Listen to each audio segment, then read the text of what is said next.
Merhaba arkadaşlar, ben Emre Ata. Kripto Para TR videolarına hoş geldiniz. Binance TR içerik üreticisi programında yer almaktan mutluluk duyuyorum. Bugün size bir duyuru yapacağım. Binance TR yeni içerik üreticileri arıyor. Daha doğrusu içerik üreticilerine fırsatlar sunuyor. Bunun için bazı şartlar var. Öncelikle şunu söyleyeyim, ben kaç sene olacak? 7 senedir Binance TR'nin içerik üreticisi programındayım. Daha önce tabii referans sistemimiz vardı. Daha farklı bir kazanç sistemimiz vardı. Sonra hani ülkemizin kanunları gereği, yasaları gereği referans sistemi kaldırıldı. Hani bunu çok eleştirmişimdir. Hani bunun ne kötülüğü vardı? Yani, yani anlaşılamaz işler. Neyse yapacak bir şey yok. Devletimiz bir karar almış. Binance'leri de bütün regülasyonlara sonuna kadar uyuyor. Biz de bu regülasyonları onay vermemiz gerekiyor. Yani olumlu karşılamamız gerekiyor. Buna göre işimizi şekillendirmemiz gerekiyor. Referans sistemi kalktıktan sonra sektörde örnek vermek gerekirse hani binlerce kişi bu işle uğraşırken bu sayı biraz azaldı. Gerçekten içerik üreten insanlar piyasada kaldı. Bunda şartlar nelerdir mesela? Binance TR nelere dikkat ediyor? Eee, Ya 10 bin takipçisi olan Facebook, Instagram, ne bileyim Twitter, yani aktif organik içerik hani ürettiğiniz ve takipçisi olan hesaplar dikkate alınıyor.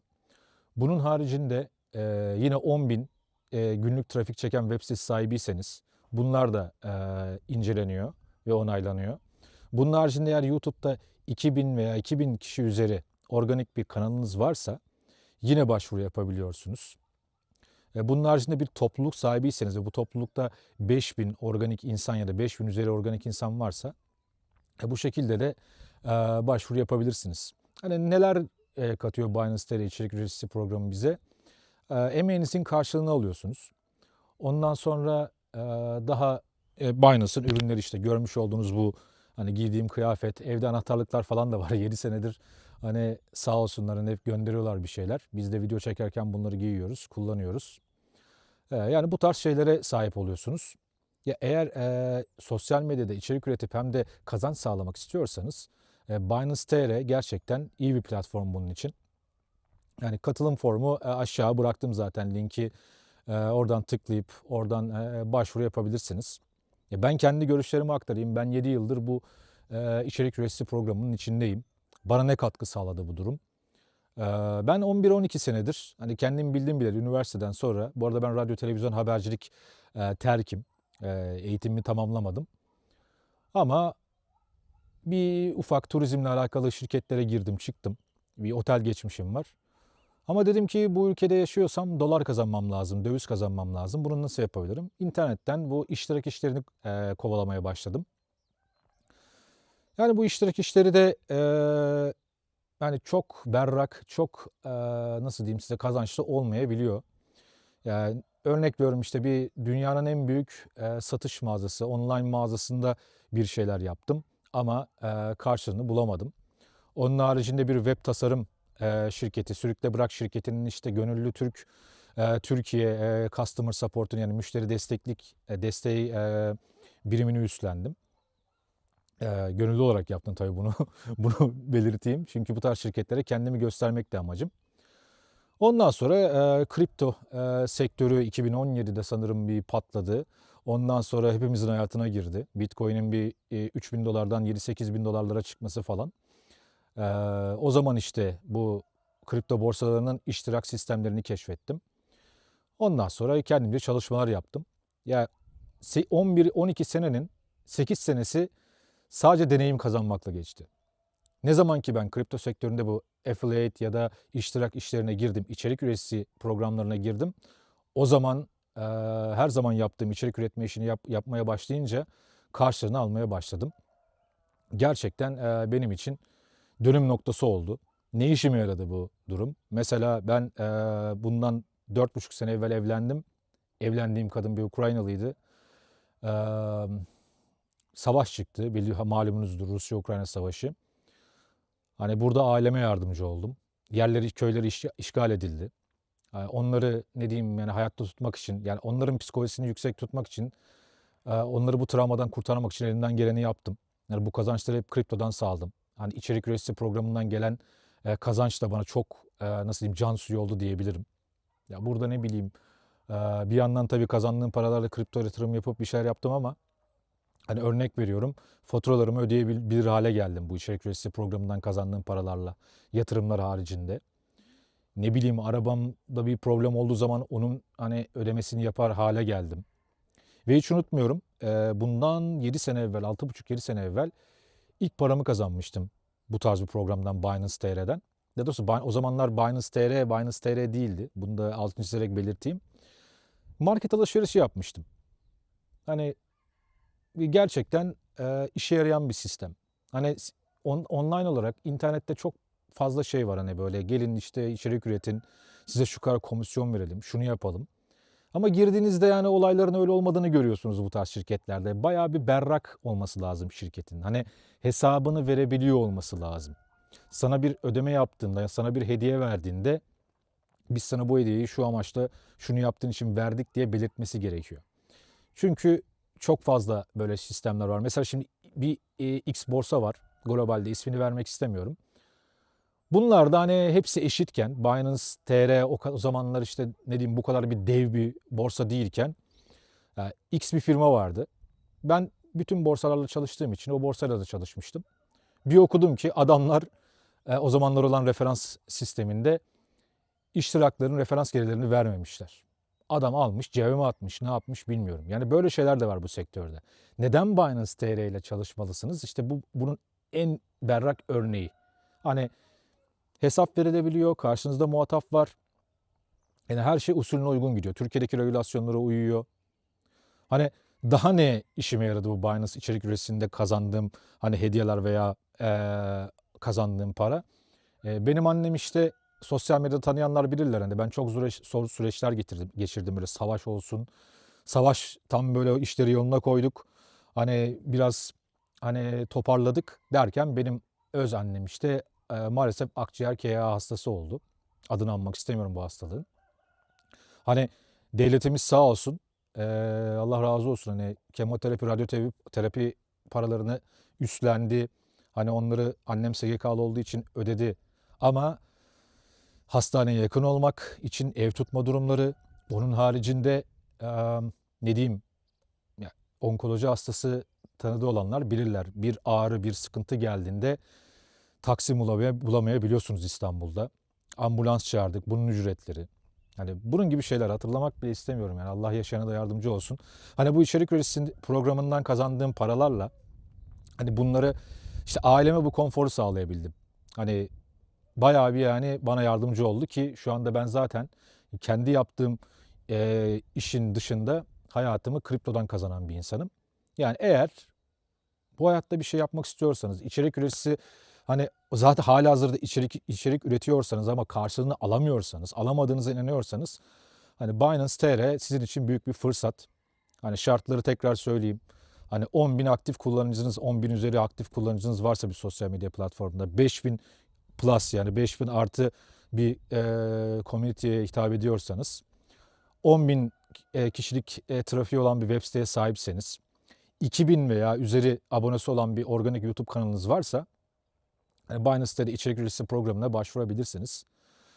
Yani genç arkadaşlar buradan harçlık çıkarabilirler, çok güzel. Hani zamanınız varsa, üniversite ya da okul işleriniz dışında boş bir zamanınız kalıyorsa, hani oyun oynamak dışında gerçekten çok iyi paralar kazanabilirsiniz bizim ülkemizin standartlarına göre.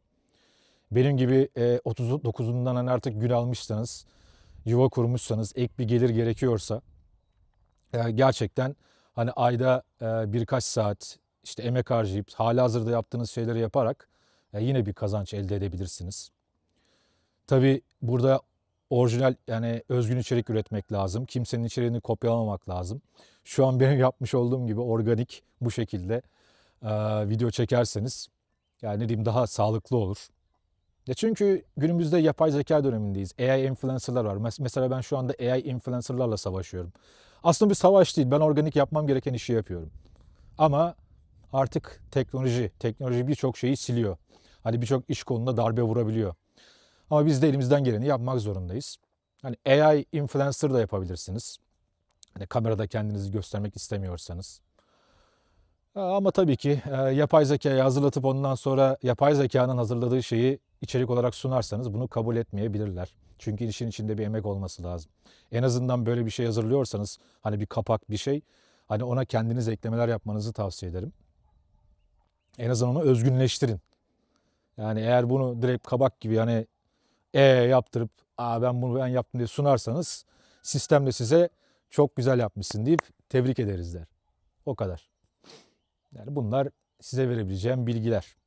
Ama en iyi yöntem tabii birçok influencer çeşidi var. Birçok içerik üreticisi çeşidi var. Benim gibi video çekenler var. Ne bileyim sadece tweet atanlar var. Web sitesi olanlar var. Birçok şeyi var bunun. Yani eğer içerik üreterek bir şey yapmak istiyorum, hani hayatımı kazanmak istiyorum diyorsanız Binance TR içerik üreticisi programı gerçekten e, yani şu kadarını söyleyeyim. Eğer bu adamlar benim emeğimin hakkını vermeseler hani ben şu anda 7 yıldır hani şu içerikleri ısrarla üretiyor olmazdım. Ki başıma bir sürü şey gelmiş. Savaştan tutun, hastalıktan tutun bir sürü şey. Ya hayat zor.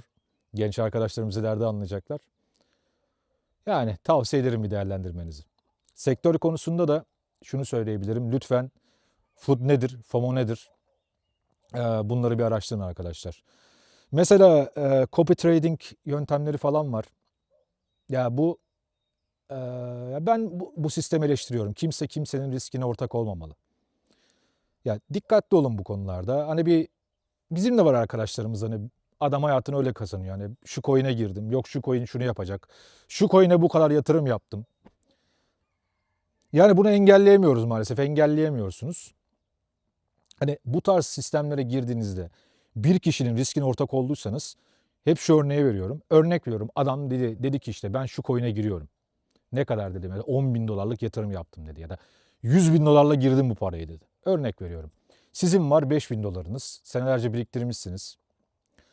Bu adam kazanıyor, bu adam çok iyi para kazanıyor falan deyip o işleme girdiniz. Adam bir şey oldu yani kripto sektörü burası. Bir şey oldu, proje battı ya da bir dump yedi. O para gitti yani. Çakıldı kaldı orada bir yerlerde. O adam hayatını tekrar hani sürdürebilir. Çünkü o adamın başka parası da vardır bir yerde. Hani sırf o 100 bin dolarla ya da 10 bin dolarla girmemiştir ona muhtemelen. Ama siz bütün birikiminizle girmişseniz ve o trade'de o dump geldiyse, çakıldıysa para geçmiş olsun. Hani o yüzden bu tarz şeyler risklidir. O yüzden dikkatli olun. Bunun haricinde son 6-7 aydır çok büyük bir fut dönemindeyiz. Hani boğa bekliyorduk. Hiç yaşanmayan şey yaşandı. 2 üst üste ayı yaşandı. Ufak bir ralliden sonra. Burada tabii çok para kaybedenler de oldu. Ben de geçen sene çok büyük para kaybetmiştim. Bir Fed açıklaması yapılacağı akşam. Hani bütün 6 yıllık birikimim gitti benim yani. Bunu net açık söyleyebilirim. Yani bu nasıl diyeyim yani aldığım aksiyon da ne diyeyim hayat. Şimdi bunu duyanlar ya da görenler sosyal medyada şeyler var. Vay işte ne diyeyim bilmem ne o para kaybederim bir şey yapılır mı? Size şu kadarını söyleyeyim arkadaşlar. Hiçbir zaman ben oldum demeyin.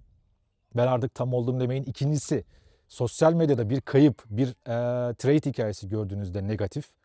Bunu eleştirmeyin. Ben eleştirmedim. Ama tebessümle baktığım olmuştur muhtemelen. Ama şunu açık net söyleyeyim. Kibirle bakmayın hani hiçbir zaman. Ben de hani 6 senedir görüyordum sosyal medyada böyle insanların battığını, hani bütün birikimlerini kaybettiklerini. Hani ama ondan sonra diyordum ki kendime ya ben şey yapmam. Hani bu benim başıma gelmez. Çünkü ben çok riskli işlemler yapmıyorum ama hayat o kadar öyle bir anda öyle bir kıstırıyor ki sizi, öyle bir şey koyuyor ki önünüze. Ya o ne diyeyim o duygu, o psikolojiyi yönetmek çok zor oluyor.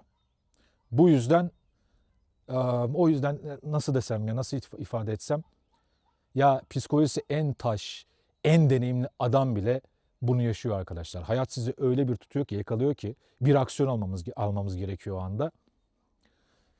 O aksiyonu aldıktan sonra olan şeyler çok önemli işte. Ben de onlardan birini yaşadım. Tabii geçen seneydi bu ama bu dönemde bir sürü şey görüyorsunuz sosyal medyada. Ya ucu bize bile dokunuyor. Yani dürüst olmak gerekirse. Yok şöyle yok böyle. Yani ben 7 senedir dürüstçe sade içerik üretirip böyle hani hayatımı kazanmaya çalışan bir insanım. Ülkemde bir şey alırken vergimi çatır çatır ödüyorum. Her şeyi ödüyorum. Zor şart da olsa ödüyorum. Ukrayna'ya geliyorum. Ukrayna'da da yani her şeyi ödüyorum. Anlatabildim mi? Hani böyle hayatını kazan bir insanım. Sonra sosyal medyayı açıyorum.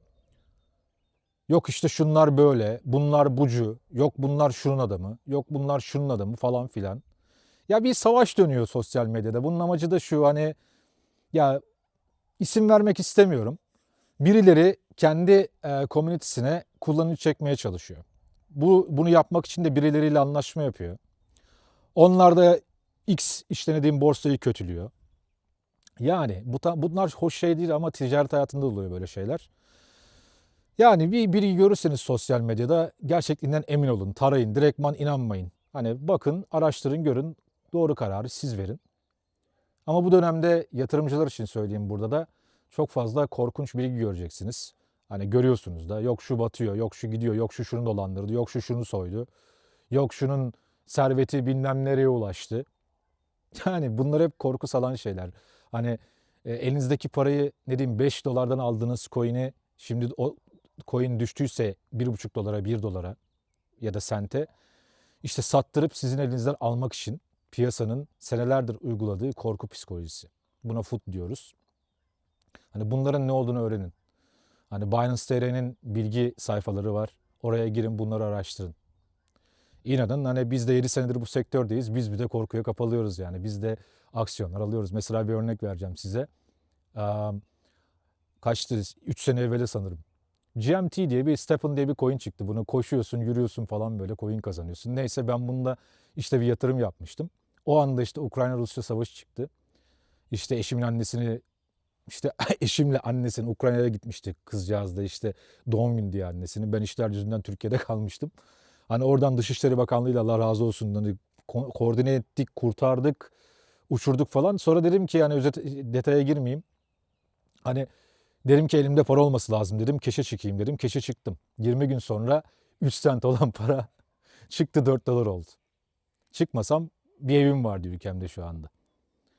Hani yani bu tarz şeylere, ne diyeyim yani, dünyada, gezegende dönen şeylerden bile etkilenmemeniz gerekiyor.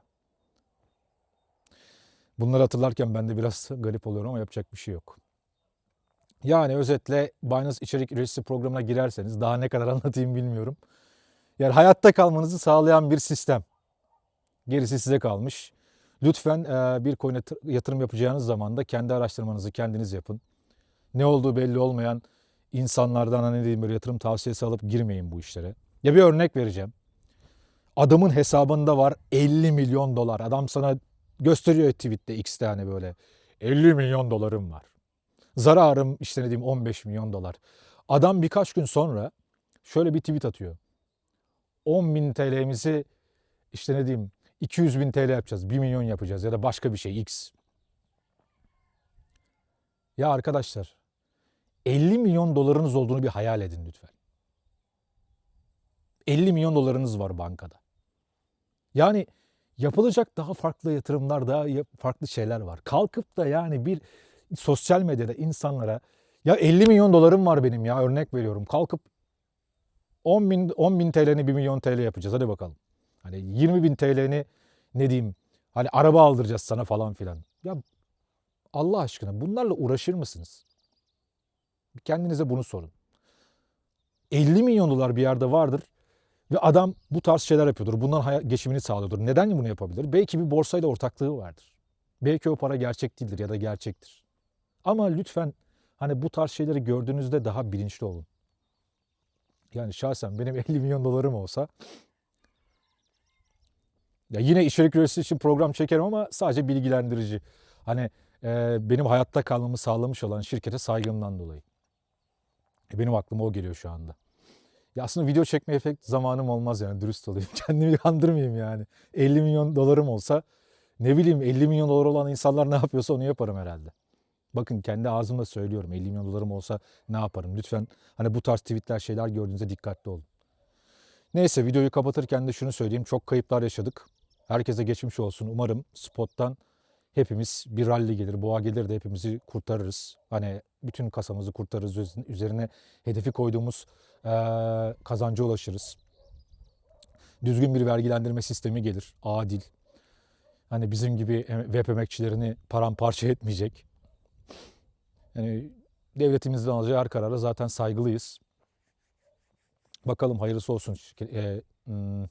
Hayırlısı olsun ülkemiz için. İzlediğiniz için teşekkür ederim. Saygılarımla Emre Ada.